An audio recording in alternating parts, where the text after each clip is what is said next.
the man who gave us a road warrior named Max, a talking pig named Babe, and a dancing penguin named Mumble. Please welcome, from Australia, George Miller.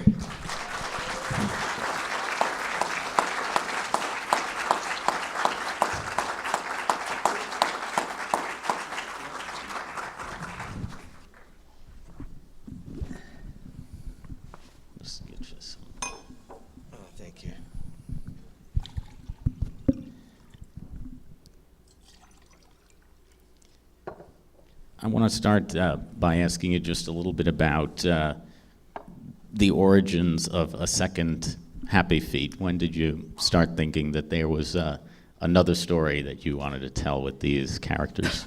Well, unusually it started while we were making the first one. Just as I started to see the movie emerge, at the end I began to see things that I really wanted to do that we couldn't. The technology wasn't able, to do it. I also saw 3 scenes rendered in 3D, but we didn't have the bandwidth or the time to do it. And I thought, oh gosh, this world has to be seen in stereo 3D. And but these characters live in your head as kind of imaginary friends, and you start thinking, speculating about what they might be and what could happen to them, and so the story came relatively easy. I mean, the first kind of layout of the story came relatively easy. It's the iterations and trying to manhandle all the different stories a little bit like a composer. Making sure the woodwinds and the strings and the percussion and everything work in concert to create a coherent experience. That's what takes a lot of work. And can you talk a little bit about how you worked with your fellow credited writers, what that collaboration was like? And I assume much of it may have taken place in the marvelous place where I last saw you, this converted movie theater that serves as your home base in Sydney, the Metro Theater. Yes, yes, that's where most things happen. A lot of things have happened in that building. In this case, we worked with. I basically worked with 3 writer-actors, and the really good thing about that is that I'm not an actor. I really can't act at all, but they play out the scene, and we see, and by doing that, you find its rhythms and so on. And then what happens is, then I try to play the scene. And if it's possible for me to play the scene and get a flow, it's usually going to be okay to hand it over to an actor.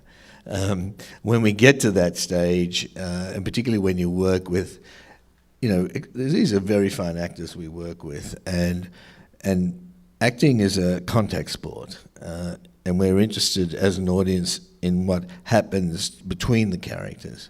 So we make sure that when we record, that they're all in the room together, and then you create the boundary conditions for them, and within that you find Robin Williams describes it's like riffing in jazz, and they start to improvise, and then that's when you get the really, really rich material from them.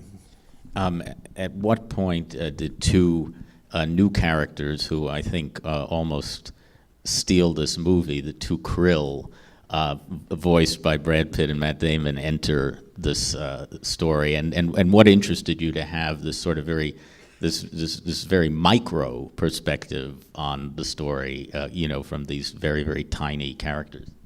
Well, the first film is a story of someone going from childhood to young adulthood, and this story, and so in penguin or human years, it's many, many years. This story happens over, let's say, 3 days. Depends on how long that blizzard lasts for. So it's a night. So everything is very, very urgent and concentrated. So it's not, in a sense, epic in time. It's not a saga. It's not a hero myth, which is almost all my stories have been, unconsciously, really. So in this case, I wanted to be epic and dense, basically in scale. So from the krill point of view, which are, as you probably know, a tiny, almost microscopic shrimp, really, and they live in massive, great biomasses of billions and billions that get carried along in the great currents and are basically the bottom of the food chain. And I thought it'd be really interesting to sort of see the world from their perspective. And so they came fairly early once I knew about krill. And they're fascinating characters, and the technology allows you to get into them. I mean, they bioluminesce, they're transparent to some degree. They've got 10 legs and feelers and all that stuff, and those big eyes. That's how they look. So the animators just loved working with them, and I'm not answering your question. I think they came fairly early. And I think that's an example of where having actors in the same room together is probably invaluable. I mean, for people who don't know that, most animation people come in one at a time in a booth and record their tracks, but it sounds like a lot of the interplay that you get in the film between Pitt and Damon, you could never have had if you had them there separately. Yeah, that's absolutely right. We wanted two actors who knew each other very well and were friends. And we wanted actors who, of course, can work off each other. And it just so happened they were very, very busy, but they happened to be in the same city at the same time for enough days for us to do that. Mm-hmm. And we put them in a room, and they basically interacted with each other. I mean, through the story, as you notice, they don't really interact with any other characters in terms of dialogue. So, and it went very, very smoothly. It was the time, it was long ago now, in time of the earthquakes in Haiti, and it happened. It was quite remarkable, actually. They were, as we were recording, I think on the second day, the earthquake came through, and these guys, to watch them respond to it. They both have foundations. They would be on their BlackBerries and on the phone. They were literally sending medical units out there, and apologising, way off in a corner, doing all this stuff, apologising during the coffee breaks for taking too long. Would come back, be totally focused on the work. The moment we'd stop, they'd go off and do some more. And the day we finished, Matt was there on the news, there doing it. And there was no parading of their good works. They were just simply doing it because they felt a duty to do it. And I really was impressed with them as human beings, as well as working with them as actors. Well, that sort of leads into something I wanted to ask you, which is that there is a serious dimension to these two Happy Feet movies. I think you feel it even maybe more in this one about the environment, about climate change, about the melting of the ice caps, and have you seen these films as a vehicle to talk about environmental issues, and how much research have you done into those subjects in preparing these films? Well, they're not a vehicle for talking about the environment alone. I don't think you'd make an Inconvenient Truth or something like that if you were going to do it, but you wouldn't. It's not that. However, the thing one of the things I like about the Happy Feet movies is that they really stay pretty true to natural history. Elephant seals do behave like that. Mm-hmm. Krill do behave like that. Penguins do behave like that. They don't sing and dance, but and talk. But essentially, both films are based on what really happens in nature. And Antarctica and the ice and the snow and the sky does behave like that. So you can't really go into that world without seeing the impact of change. There are, as you probably know, massive rogue icebergs the size of small countries breaking off and wreaking havoc, often down the coast, blocking off penguin colonies. So all of that sort of stuff is happening, and it's part of that world. But the central, and it also allows it for it creates a conflict for something over which the characters who, if you really look at the film, at the core of it, it's how together, despite all the things that pull them apart, they overcome a chaotic world. It's only when they finally come together, which to me is when we are at our best.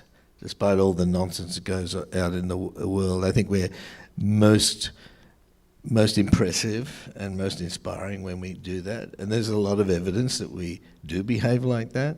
And so I think that's the central thing. So that, but yeah, it is an opportunity to pull all that stuff into the story. All that happens in that story happens in real life, unfortunately. I want to take some questions from the audience. Just have a show of hands. Don't be shy. Over there. You think maybe the humans could have been animated? Because I just find it a little bit too. I guess it's a question about using live-action humans as the humans in the film versus computer-generated humans, like you see in a lot of animated films. Yeah, it's a tricky one. That believe it or not, some of those humans are animated, and some are not. What's really incredibly difficult, the holy grail of filmmaking, you may know of the uncanny valley, is to make convincing humans. So we would have spent a lot of time and a lot of money trying to create humans and to be real enough to match the reality of the penguins, and I don't think we would have been thanked for it. We're getting to the stage with the technology now, but I reckon it's going to be almost a decade away where we'll have humans indistinguishable from reality. So, and you know, we try to degrade some of the images of the humans to match it and find that balance. So it was a definite decision not to attempt to do all of, particularly faces and eyes in particular, for some reason, are incredibly difficult. You, sir? Yes.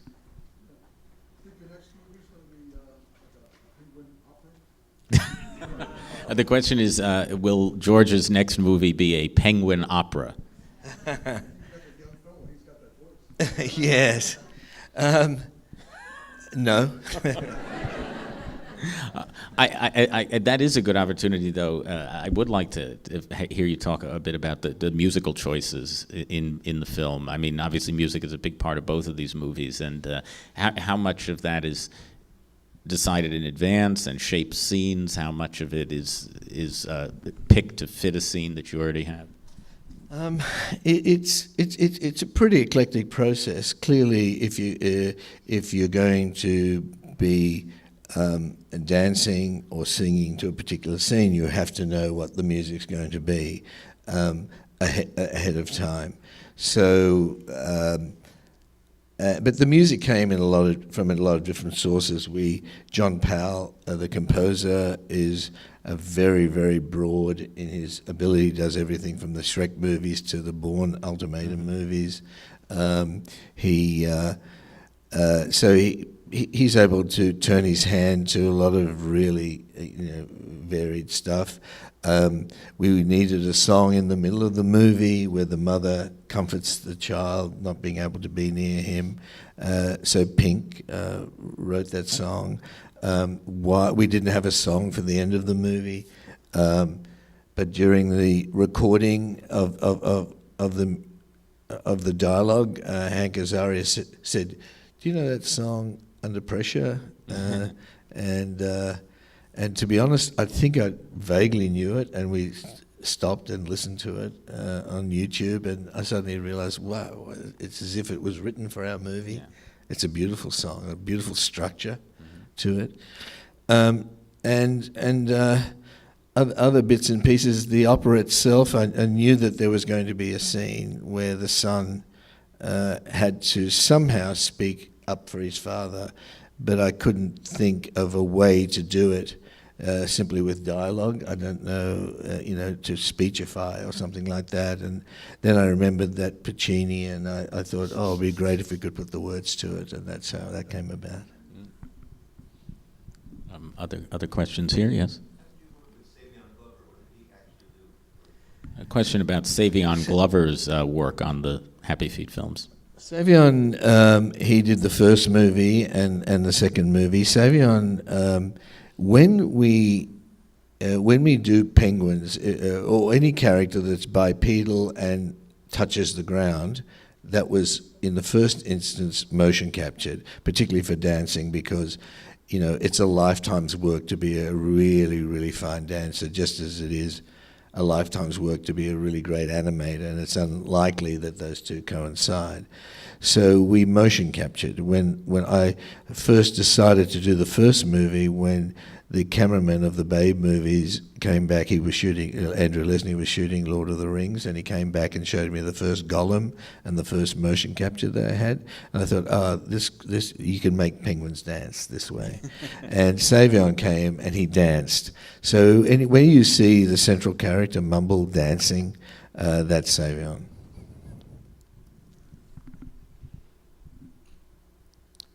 Well, I'll ask the question that I told you I was going to ask before, which is not about this movie, but about a movie that has twice been in pre-production, and which I think we're going to make even before the first Happy Feet, which is the fourth Mad Max film, Fury Road. And maybe you can tell us a little bit about what the status is and what it's been like to have this kind of stop-and-go process with that project.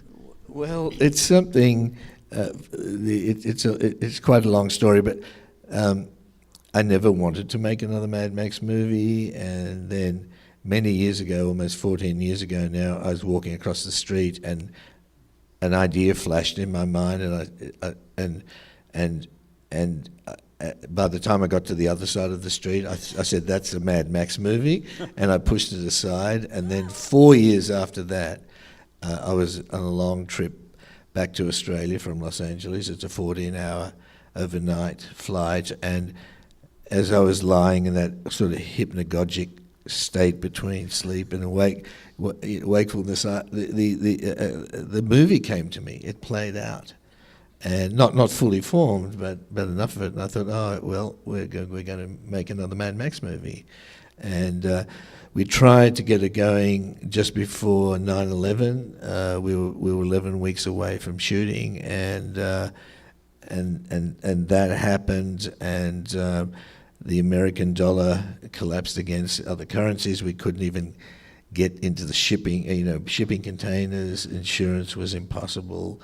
Just everything shut down, and Warner Brothers at the time said, "Come on, you've got to do Happy Feet," we had to grab the opportunity to do Happy Feet. This time, we're to do Mad Max just at the end of Happy Feet 2. We were about to shoot at the beginning of this year, and unprecedented rains came and flooded out the centre of Australia. And what was previously a wasteland desert is now a flower garden, and the massive salt lakes in the centre of Australia are now full of pelicans and fish. So we're now hopefully going to Namibia in the middle of next year. So. And what else do you have in your little laboratory? We have quite a few things. Well, one thing that keeps me sane while we're working on. It's very meticulous work working on an animation. You have to be quite crazy to animate, but what keeps me a little bit sane is working on other screenplays. So there's and I kind of enjoy the holiday, and it's also a very useful technique to keep an objectivity, so you can get caught in the detail. So if your headspace is suddenly somewhere else, and then you come back into a review session, suddenly you're seeing it as if for the first time, and that's very useful. So, but without going into the detail of them, yeah. George Miller, I wish we could have you here all night to talk about your incredible body of work. Unfortunately, we're out of time, but thanks so much for being here. Thanks, Scott. Thank you, too. Thank you.